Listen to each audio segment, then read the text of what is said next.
korban pencabulan, kami belum ada laporan tambahan. Ini kami masih dalami. Kemudian juga ini juga kami sampaikan juga kepada pihak sekolah maupun dari ke dinas sekolah untuk memberikan himbauan pendekatan kepada orang tua korban untuk disampaikan apabila ada korban putra-putrinya yang menjadi siswi di SMP tersebut untuk segera bisa melapor ke kami.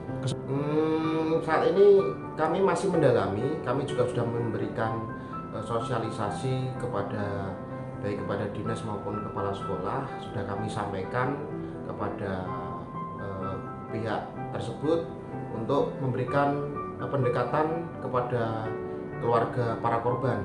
Jadi kendalanya kemungkinan karena bahwa ini namanya anak di bawah umur, bisa juga mereka ada malu dan